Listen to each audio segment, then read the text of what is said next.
Hello and good afternoon. I hope everybody is doing well, enjoying the sunshine.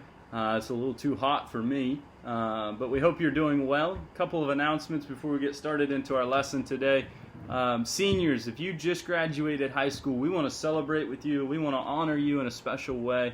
I've been working on a plan to try to do that. We will release a video this Sunday. If you're at one of the worship services, you'll see it. Kind of telling you how we're going to honor you and celebrate with you. We're going to ask you to do a couple things for us so that we can do that. So we ask that if you're there at the service, make sure you watch and pay attention to that video. If you're not, we'll post it online as well.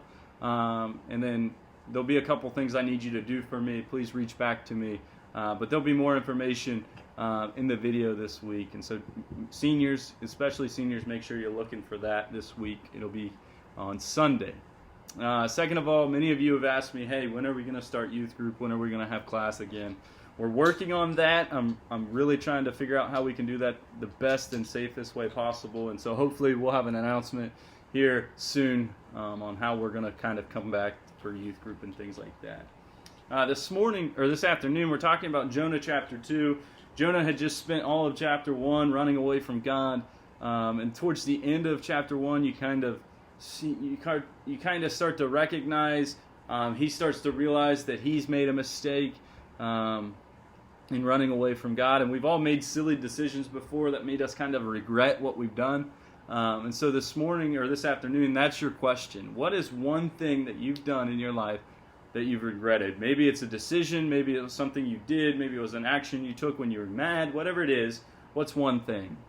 For me, I think I've shared this story once before, but when I was 19 years old, I was in college, my truck broke down, I needed to buy a new vehicle, I went to the car lot, I fell in love with the first car I saw, I test drove it, and I bought it that day.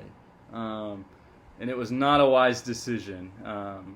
I should have test drove different cars and found the one that was like best for me, not just because of the name of it. I ended up buying an Audi A4 because it was cool and it was different. I'd never seen anybody in my school have it, so I was like, I gotta have that.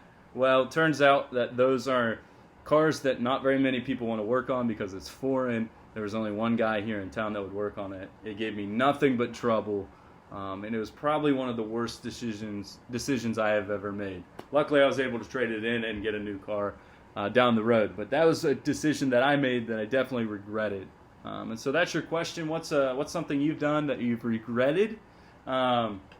Because as we look at Jonah chapter 2, where we left off is Jonah was just thrown off the boat because he was running away from God, and God was sending a storm, pretty much letting him know that, listen, I know you're running away, and I don't want you to run away. But it ends in chapter 1. It says, now the Lord had arranged for a great fish to swallow Jonah.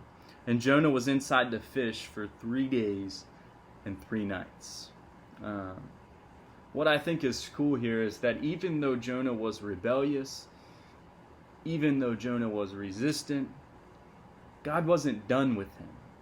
And that's a great reminder for us because a lot of times we can feel like we've been rebellious, we've been resistant. A lot of times we feel like our sin keeps us away from God. But God in the Bible shows us time and time again that he's not done with us. You know, when Genesis chapter 3 happened and sin in the world, God consistently worked on a plan to get us back, to free us from our sin. And so ultimately he sent his son to die on the cross because God, even in our weakest moments, decides that he's not done with us. In this story of Jonah, it shows us that God's preparing this fish, and yet it shows us and reminds me that even in my mistakes, even in my regrets, God hasn't given up on me. In Jonah chapter 2, you kind of see a flip in Jonah. And we'll look at that here in a minute. But that leads me to my second question, a little more silly than the first question. What's the worst smell in the world? What is the absolute worst smell you've ever smelled? I think for me, we were at the Columbus Zoo when I was in like 7th grade, and they have all those interactive things where you just push the buttons and things happen. Well, they had this one where you could just walk up and you could push the button and it would release a smell of different animals' breaths. And so I thought it would be really smart to go around and push every button and smell every animal's breath. It was terrible. There was one, I think it was like, I think it was a monkey's breath. It was horrible. That's probably one of the worst smells I've ever smelled. So what's the worst smell that you've ever smelled? I know that's a weird question, but Jonah was in this fish for 3 days and 3 nights. You have to imagine that the smell was not the greatest. But that didn't stop Jonah from leaning on God. Jonah had faith in chapter 2. I want to read some of this with you. It says that, "Then Jonah prayed to the Lord his God from inside of the fish. He said, I cried out to the Lord in my great trouble, and he answered me. I called to you from the land of the dead, and the Lord, you heard me. And Lord, you heard me. You threw me into the ocean depths, and I sank down to the heart of the sea. The mighty water engulfed me. I was buried beneath your wild and stormy waves. Then I said, O Lord, you have driven me from your presence, yet I will look once more toward your holy temple. I sank beneath the waves, and the waters closed over me. Seaweed wrapped itself around my head. I sank down to the very roots of the mountains. I was imprisoned in the earth, whose gates locked shut forever. But you, O Lord my God, snatched me from the jaw of death. As my life was slipping away, I remembered the Lord. And my earnest prayer went up to you in your holy temple. Those who worship false gods turn their backs on all of God's mercies, but I will offer sacrifices to you with songs of praise. And I will fulfill my vow, for my salvation comes from the Lord alone. The Lord ordered the fish to spit Jonah out onto the beach." And so you read that, and it's a lot to take in, but here's what I want you to recognize, is that Jonah realized that he was in the wrong.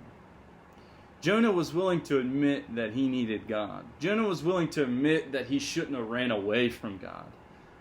Jonah repented.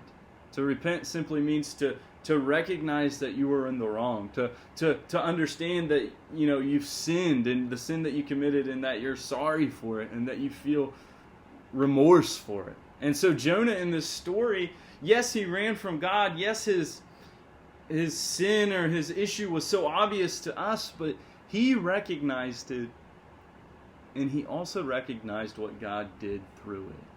All throughout that, he said he was in danger. He said that he was sinking. He said he was entangled.